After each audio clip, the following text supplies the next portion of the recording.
Mil emociones, a cual más intensa le traían vibrando desde el alba.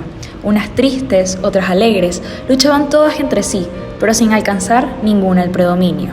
Esta es la frase con la que se le da inicio a una de las obras más importantes de la literatura modernista venezolana, realizada por el exponente Manuel Díaz Rodríguez, en donde se desempeña un viaje intrínseco entre el protagonista con su entorno cambiante y el cuestionamiento de sus ideales, de quien creía ser y de la idea romantizada de lo que quería que fuera, pero que al final no fue. Mi nombre es William Illas y el día de hoy les voy a hablar sobre la novela Ídolos Rotos. Manuel Díaz fue un médico y escritor modernista venezolano, quien vivió algunos años en tierras europeas. Sin embargo, en su regreso a la nación, desarrolló la escritura de obras de gran impacto, exponiendo la cultura y el contexto venezolano de la época, funcionando actualmente también como un referente a lo que se vive en el país. Díaz regresa a Venezuela en 1901. En ese momento se ha apartado de la medicina y se dedica por completo a escribir, publicando su primera novela, Ídolos Rotos, la cual es un cuestionamiento del estado social, político y cultural que se vivió en Venezuela en la época de Cipriano Castro, a quien se opone abiertamente. La novela Ídolos Rotos se encuentra dividida en 4 partes, con un total de 15 capítulos. Cada parte se encarga de desarrollar un aspecto específico de toda la travesía que el protagonista, Alberto Osorio, emprende al regresar a su país después de 5 años de ausencia.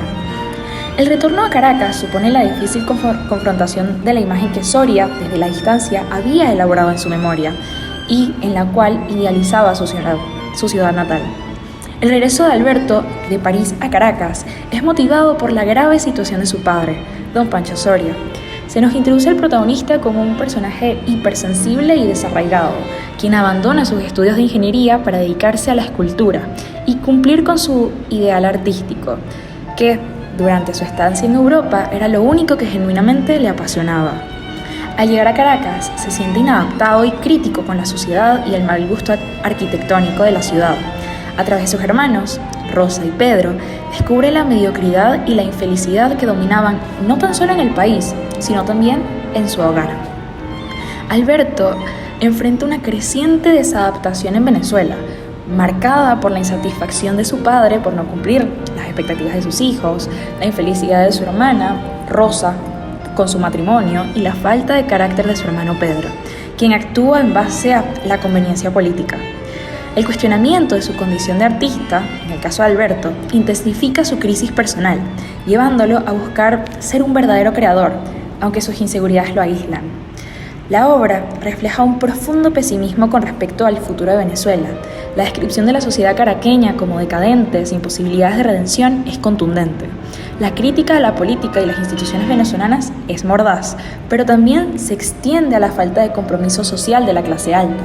Este pesimismo es, en cierto sentido, una consecuencia del choque cultural que experimenta el protagonista al volver a Venezuela, luego de vivir en París, una ciudad que representa la cultura y el progreso. El fracaso del personaje principal en imponer sus ideales artísticos en Venezuela simboliza el choque entre la búsqueda de la belleza y la realidad social. Este tema también se relaciona con la idea de que la lucha por el arte y la cultura es un desafío constante en sociedades en crisis. Díaz Rodríguez emplea un lenguaje elegante y refinado. Esto es una característica propia del modernismo literario. La descripción de la naturaleza y los paisajes utiliza adjetivos y metáforas que evocan la belleza y la decadencia simultáneamente. Alberto reconoce que muchos de sus ídolos y aspiraciones han sido ilusiones, lo que lo lleva a cuestionar su identidad y propósito. En su búsqueda de autenticidad se da cuenta que el éxito y la felicidad no siempre se alinean con las expectativas sociales o personales. La obra plantea una crítica a la superficialidad de los ideales y la importancia de encontrar un sentido genuino en medio del caos. En última instancia, su viaje es una exploración de la lucha interna entre el deseo de pertenencia y la necesidad de autenticidad, lo que resuena con la experiencia de muchos que enfrentan crisis similares en sus propias vidas. La crítica a la sociedad venezolana de la época, aunque dura, es necesaria para despertar la conciencia y la voluntad de cambio. El pesimismo que transmite la novela ante el entorno político-social se siente vigente a día de hoy, viéndose así más a menudo a personas de carácter despectivo hacia la nación, mientras se va perdiendo la identidad nacional.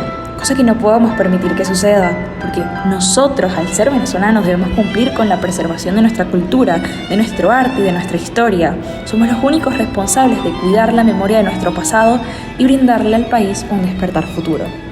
Muchas gracias por su atención, espero que les haya gustado.